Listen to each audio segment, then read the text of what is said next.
उत्तराखंड विधानसभा के बजट सत्र के तीसरे दिन सदन में जिला विकास प्राधिकरण के मुद्दे पर जमकर हंगामा बरपा। विपक्ष ने जिला विकास प्राधिकरण को समाप्त किए जाने की मांग को लेकर वेल में आकर जमकर नारेबाजी की और पीठ की तरफ कागज भी उछाले। इस महंगे के बीच सरकार ने अपना कामकाज निपटाया और सदन कल सुबह 11 बजे तक के लिए स्थगित कर दिया गया। दरअसल उत्तराखंड विधानसभा के बजट सत्र के तीसरे दिन कार्यवाही सुबह 11 बजे शुरू हुई। इस दौरान विपक्ष ने नियम 310 के तहत जिला विकास प्राधिकरण के मुद्दे पर चर्चा की मांग की।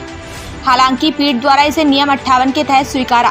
इसके बाद प्रश्नकाल शुरू हुआ।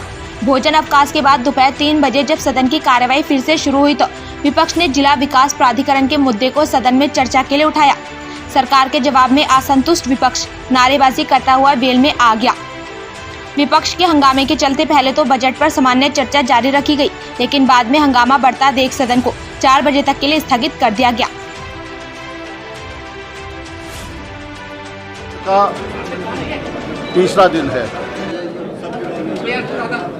कांग्रेस के और विपक्ष ने सरकार को पूरा सहयोग दिया। 3 दिन में जिस तरह से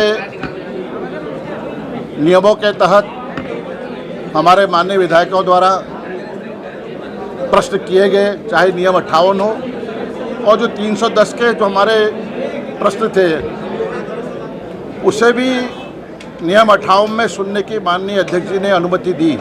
हमने उसे भी स्वीकार किया। बहुत ही ज्वलंत प्रश्न थे, जन मुद्दों से जुड़े हुए सवाल थे, लेकिन पूरा सहयोग हमारी ओर से दिया गया। सरकार जवाब देने से कतरा रही थी, प्रश्नों के जवाब नहीं आ रहे थे और सरकार का होमवर्क भी नहीं दिख रहा था, मंत्रियों का होमवर्क भी नहीं था और सारे सवाल जवाब से इतर थे। फिर भी हमने कहा कि भाई हम पूरा, जैसा हमने कहा कि हम रचनात्मक सहयोग देंगे, सकारात्मक सहयोग देंगे और हम उसमें आज भी कायम थे।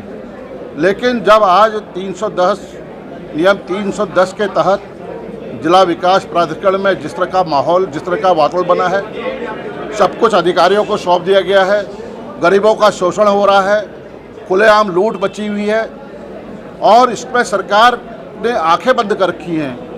पूरे जनपदों में, हर जनपदवार ग्रामीण क्षेत्रों में भी वसूली का काम हो रहा है। कहीं पर भी अगर कोई मकान बना रहा है गरीब आदमी, अगर वो लोन लेना चाहता है, उसको लोन के लिए अगर वो बैंक जा रहा है तो उसको बैंक में जिला विकास प्राधिकरण की अनुमति लेनी होगी, तभी बैंक लोन देगा।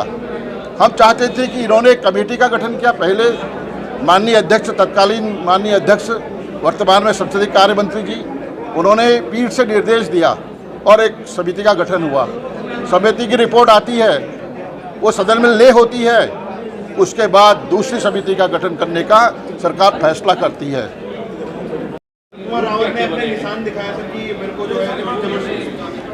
देखिए, मैं इसे बहुत दुर्भाग्यपूर्ण समझता हूं और आज का रवैया निश्चित रूप से आप भी खुद भी साक्षी होंगे कि जिस प्रकार से जिला विकास प्राधिकरण के लिए उन्होंने 310 में सवाल लगाए थे और उस सूचना को माननीय अध्यक्षा जी ने नियम 58 पे सुनने का विनिश्चय दिया था और जो हर माननीय विधायक ने जो उस पर अपने प्रश्न लगाने चाहे थे, एक एक प्रश्न का जवाब सरकार के द्वारा यानी कि सदन के अंदर दिया गया। और ये उन्होंने भी स्वीकारा है कि जब मैं अध्यक्ष विधानसभा था उस समय जिला विकास प्राधिकरण को जिस प्रकार से पूरे प्रदेश में लागू किया गया था, उसके लिए एक समिति बनाई गई थी माननीय चंदन राम दास जी की अध्यक्षता में और उस समिति की रिपोर्ट को भी विधानसभा में टेबल कर दिया गया, लेकिन वो शायद उसको सुनने को तैयार नहीं थे। बार बार एक ही बात कर रहे थे। मैंने उन्हें कहा कि नक्शा पास कराना जिला विकास प्राधिकरण में स्वैच्छिक है, आप कराइए नहीं कराइए, लेकिन सुनने को तैयार नहीं। और जिस प्रकार से वैल में आके उन्होंने हंगामा किया और मुझे तो बड़े कष्ट के साथ कहना पड़ रहा है कि शायद वो सरकार को या सदन को या प्रदेश की जनता को जो उनके बहुत ही महत्वपूर्ण इश्यूज हैं उसको बाहर या जनता के सामने नहीं आना देना चाहते हैं। सरकार क्या कर रही है वो बात जनता के बीच में ना जाए, इस प्रकार का हंगामा करना उनका एक ध्येय बन गया है। और आज मुझे बहुत दुख हुआ इस बात को लेके कि जहाँ इतने वरिष्ठ हमारे माननीय विधायकगण जो पूर्व में अध्यक्ष रहे हैं, विधानसभा के मंत्री रहे हैं, नेता प्रतिपक्ष हैं, तभी वरिष्ठ जन वहाँ पे हैं, और इस प्रकार का हल्ला मेरे हिसाब से जब मैं व्यक्तिगत तौर पे कहूँ, ये उत्तराखंड की संस्कृति कभी न थी, ना है, ना रहेगी, और शायद उत्तराखंड की जनता इसे बर्दाश्त करने वाली नहीं है। ये आप चाहे प्रश्नकाल का विषय देख लें, एक प्रश्न के सापेक्ष अनेकों प्रश्न उठाते हैं। ये वरिष्ठ जन जानते हैं कि एक मूल प्रश्न के सापेक्ष 3 प्रश्न उठाने का